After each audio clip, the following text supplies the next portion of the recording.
going to give them a vision of the world the way it really is.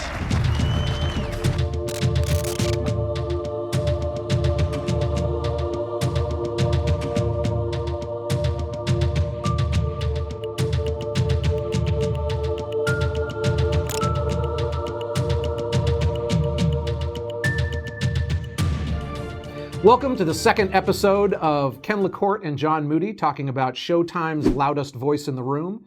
It is Hollywood's look at Fox News and Roger Ailes. John and I are longtime executives at the news channel. John was my boss for many, many years. And we are giving you our insights on what they said and some inside stories that you might not have heard. I'm in the Bay Area in a little above ground bunker here, and John is coming remotely from New York. John, how's it going? Pretty good, Ken. This got darker real fast, didn't it? Yes, it did. Well, it opened up with 9/11, why don't you tell us? You were in that building in those newsrooms on 9/11. Tell me some of what your experiences were and how that differed or not from what we saw on TV. Right. I was in what's called the War Room, and that is an underground, glassed-in area where executives and senior producers used to meet at 7:30 in the morning. We were going over our day's events and what we were going to be covering, et cetera. And about 5 minutes into the meeting, the Atlanta bureau chief, who was on by phone, said, "Oh my God, look at CNN." And CNN had the tower that had just been hit. We did not. We had no access to any picture of the tower. And everybody knew that life was going to be very different in the United States from that moment on. So everybody just scrambled, got to their posts, started calling to get the shot in. How long did that take for the shot to get up? It took too long. Right. We were the last of the three cable networks to have it on. Right. And perhaps not surprisingly, because NBC, of course, had a local station there. CNN had access to a couple of other possible sources. And our local station, the Fox station in New York, did not have the shot yet. Now, in the show, there was a lot of debates on what should be shown, and Roger starting kind of his war against Saddam Hussein immediately. How much of that was accurate? How much of that was Hollywood? Very inaccurate. I think one of the things that the show got right was the look of absolute horror on everyone's face when you started to see bodies falling from the World Trade Center. And this, of course, was people trapped in the higher floors who knew that their choice was to be burned to death or to jump. And it's just one of those choices that none of us would ever know what to do if should it occur to us. So, however, having said that, the morality of showing people jumping to their deaths was a little bit questionable. There was nothing we could do about the live shots once we had a camera established there, but whether or not to show it over and over again was a matter of debate. That's it, and it's an interesting debate. How many times do you show somebody leaping to their death? And on one hand, that's reality, and that's what happened to America. That's what happened to these victims. On the other hand, it's like a snuff film. I mean, where did the channel come down on that? How did that interplay? How did that decision get made? Well, I felt that we could not keep running that over and over for the very reasons you just said. It began to be macabre after that. And also, you're talking about real people who were about to kill themselves, not by suicidal tendencies, but they would rather jump out a window than be burned to death, and anybody can understand that.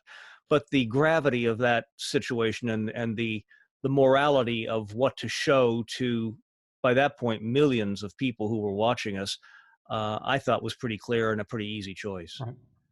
So America's world changed radically in that hour period, and Fox News changed radically in that period. Yeah, the only thing I can say is when the second tower was hit, I was never prouder of our anchors and of our staff.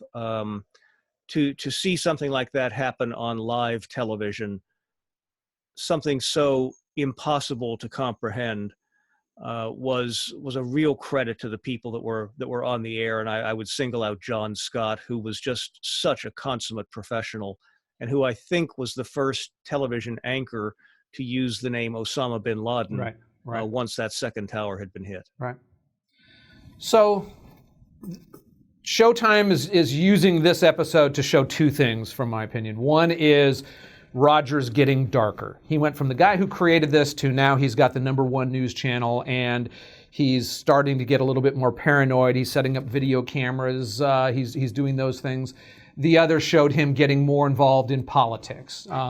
They showed him making a phone call to Karl Rove, which may or may not happen. He certainly wrote President Bush a letter saying, hey, here's some ideas and go tough on these guys. But then it showed him getting even more. I mean, one scene was Roger Ailes in Midtown Manhattan finding a payphone to call Karl Rove. What's your thoughts on that one? That you can't even call that poetic license. That's just poetic courtesy.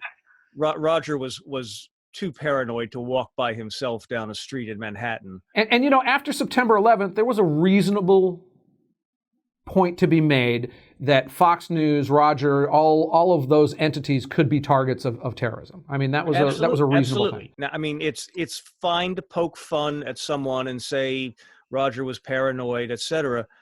It's quite another thing to be the head of a network that has already taken a pro-American hard defense line and then pretend that the chairman of that company is going to walk down 48th Street and find a payphone and stick a few coins in it and make a phone call. So Roger's best instincts and I don't want to say worst instincts, but he was always somebody who was looking over his shoulder and looking for shadows. On September 12th from then on. So I would tell people that because of Roger Ailes, every single news channel in Manhattan had cops parked in front of there. He was the one who was on the phone. One of our reporters was the son of the New York police chief. I mean, maybe this was all a coincidence or whatnot. News Corp was the only building I knew of that you couldn't throw powder into their air conditioners within a week or two because we had people who did things like and check that out. They bolstered up the outside. There was a lot of those measures that were taken, which I found were pretty impressive and pretty quick. They didn't take it out to LA where I worked. Oh, one little anecdote that I do want to tell. So they had a plan of what would happen if a nuclear bomb hit and literally a place was entirely taken out. And the good news from my aspect is if a nuclear weapon took out New York and Washington, D.C., I was going to be the head of Fox News. Because the number three zone was Los Angeles, and with all those guys gone. Anyhow, it didn't happen. So. Well, the way things are now, Ken, watch what you ask for. So one scene which you were there, and was an interesting. It was him versus one of the Murdoch sons. Him in a tuxedo yelling at the kid because of an anthrax threat or an anthrax delivery to the New York Post, which was in our building. What's your recollections from that? How much of this was real? How much of that was fake? Roger and I were at the Al Smith dinner, which is an annual political roast, I guess, ostensibly hosted by the Cardinal of the Archdiocese of New York. And Dick Cheney was the speaker. Oftentimes it was the President of the United States, but because of security concerns, President Bush was unable to make the event, and Dick Cheney spoke. Cheney's remarks were pretty much as portrayed in the show. But written by Roger, because they made it look like Roger wrote the speech. I think Cheney was never one to shy away from saying things about the defense of America and how we would respond. He didn't need Roger Ailes to be tough? He didn't need Roger Ailes to be tough, right? Sometime during that speech, I got a communication saying that there had been a letter that potentially contained anthrax sent to the New York Post. Now, the New York Post was on the 10th floor of the building that we shared with other pieces of News Corporation. Most of Fox News, the newsroom, for instance, was actually below ground. But we had a number of floors there. We had a number of floors, yeah. but the 10th floor was not one of ours. Right. Of course, we didn't know that there weren't other anthrax letters or potential anthrax letters. So I went over to Roger at the table where he was sitting and whispered in his ear, and we pretty quickly got back to the News Corporation building. And Roger decided to go down to the newsroom and explain the situation to the people that were on that particular night shift. It was about 11 o'clock at night by then. Dressed formally. Roger had a white tie formal suit on, and I had a tuxedo. And, that was strange enough to have two guys in penguin suits walk into the newsroom at 11 o'clock at night. Right. But Roger immediately went to the assignment desk and stood there and got everybody's attention and said, "Hey, gather round, we have to talk." And he, in straightforward terms, said, "Look, there's a potential anthrax letter that has been delivered to the post upstairs. I don't want to hide anything from you. We don't know if there are any more. I want you to know that we're going to take care of you. I want you to know that we're going to protect you." And I'm not sure what the effect of those words will, obviously shock, but also the reassurance of your boss that he had your back. So I don't fault Roger for anything that he did that night. Now, sometime after we had arrived, Lachlan Murdoch, the son of Rupert Murdoch, and I think at that point COO of News Corporation, the parent company, came into the newsroom.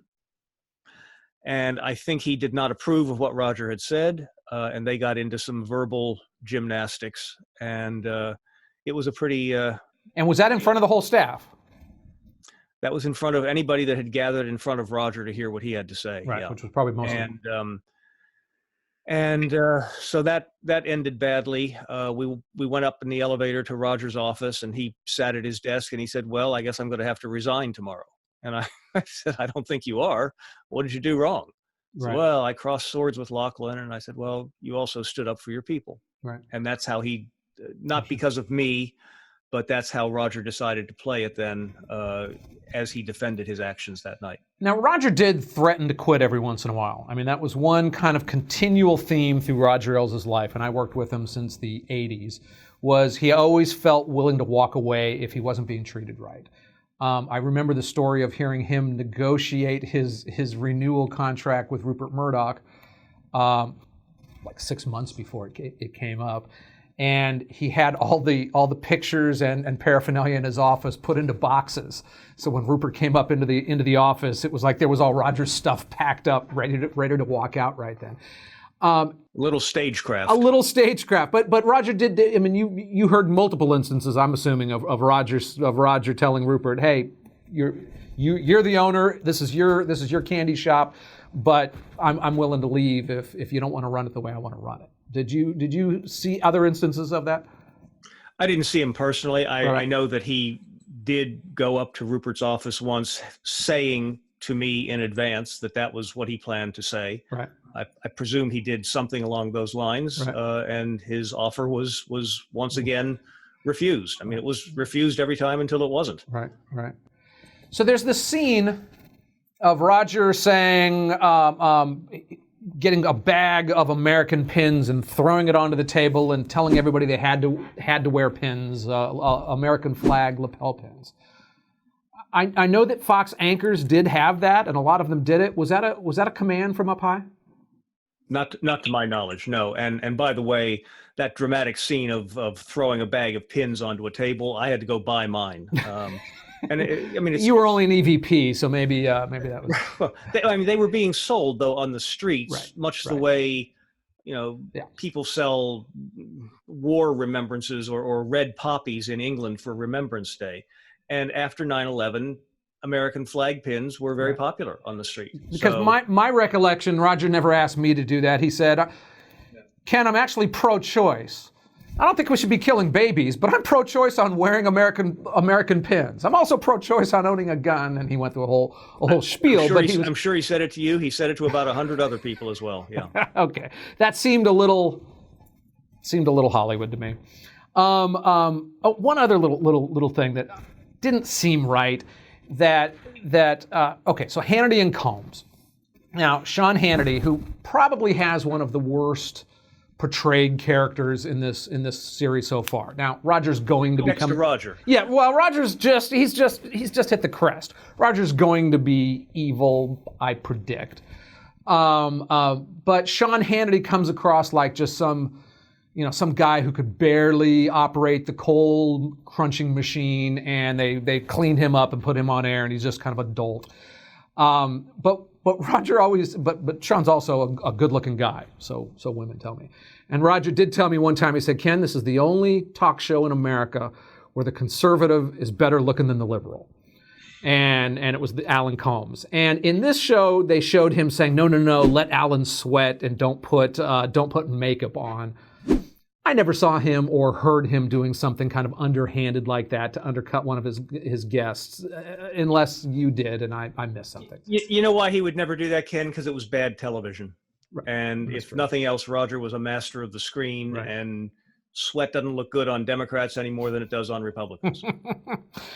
So one thing that did happen, Roger wrote this note to George Bush, President of the United States.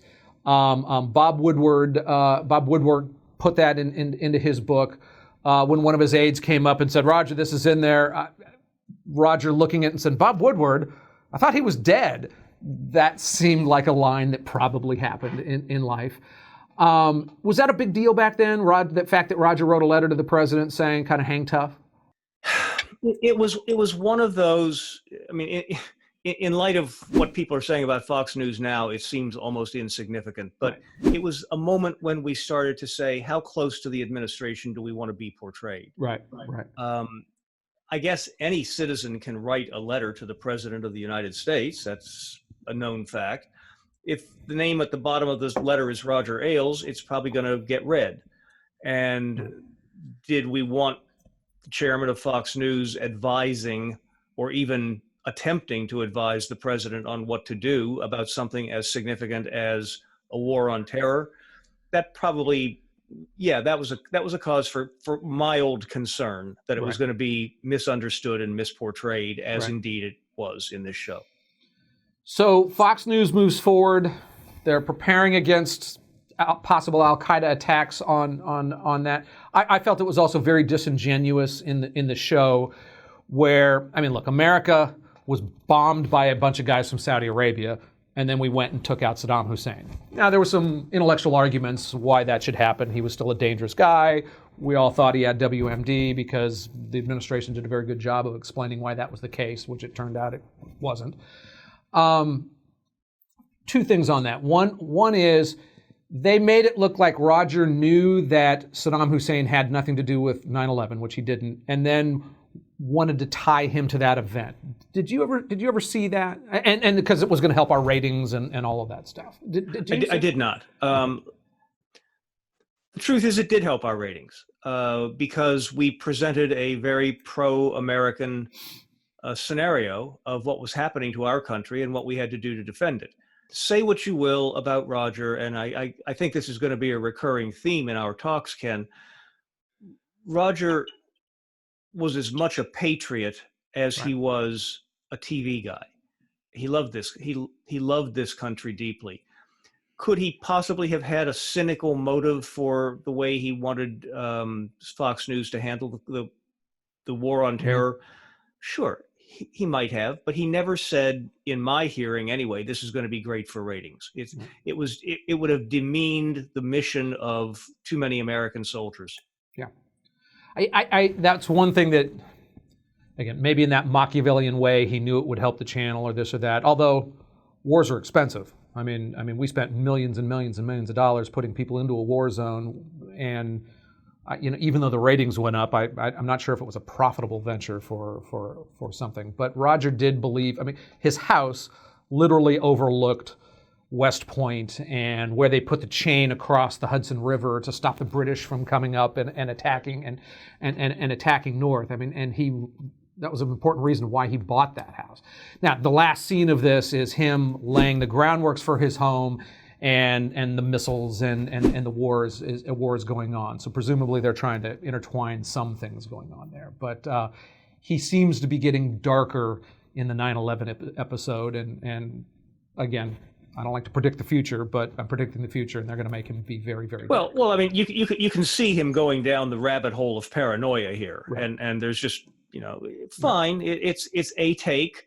It is not based on anything that I heard or saw, but Roger was always a little paranoid, but I don't know how much, and that increased amongst everyone after September 11th when people are actively trying to kill you. I would say that Roger was a little bit more than just a bit paranoid, but he did not openly and publicly state that his reasons were as cynical as they're being portrayed in this show. Last thing to mention is the booze was very weird. So he's often drinking in these scenes. He had a bottle of Johnny Walker on his side table. And I worked for Roger for 30 years, dozens and dozens of dinners. I don't think I ever saw him drink, and there certainly wasn't booze hanging around his office. Your experience, and then why would they bring alcohol in on that as a theme? My guess is they make repeated references and use of alcohol in the show to suggest that he was a heavy drinker as well as paranoid, and one often feeds on the other. Right. Paranoia feeds on the drinking. Right. But Roger was practically abstemious. I remember one time he took me out to a dinner. He ordered a rather expensive bottle of red wine, and he may have let it touch his lips once. Right. And I said, Roger, you just ordered this bottle of wine. He said, it's for you. And I said, well, thanks. I don't think I'll have the whole thing. And he said, I've had more than enough in my life. Interesting. He had essentially just decided it wasn't good for him. Right. And this thing of a bottle of Johnny Walker in his office, if so, it was behind locked doors and brought out only for special guests. I'd never seen it. I had booze in my office, but I have booze in this office, but no, I never saw him do it. Now, let's be fair here. There was that little statuette of a fox that looked like it was on the prowl with its tail out. That was there. All right. Well, look, that's enough for today. We got some good feedback on our last episode. My favorite feedback came from Greta Van Susteren, who said that my blue shirt with the white undershirt made me look like a criminal, and that she had had clients who had been convicted of things who were dressed exactly like that, and that we looked like we were in prison. So we put a few more things on the walls. We put some books behind you, so hopefully that will change. Well, listen to Greta. She's smarter than both of us. That's very true. This is our second episode. Please, if you like this, click the little like button on YouTube. Click the subscribe button to see ones coming in the future. If you don't like it, don't do any of that stuff. And check out LaCorte News if you get a chance. We are doing our best to give you some straight news that is still unbiased, still fair, and unspun. All right, John, good seeing you. We'll chat in a week. See you next week. I can't imagine what's going to happen. It's going to get ugly. All right, bye-bye.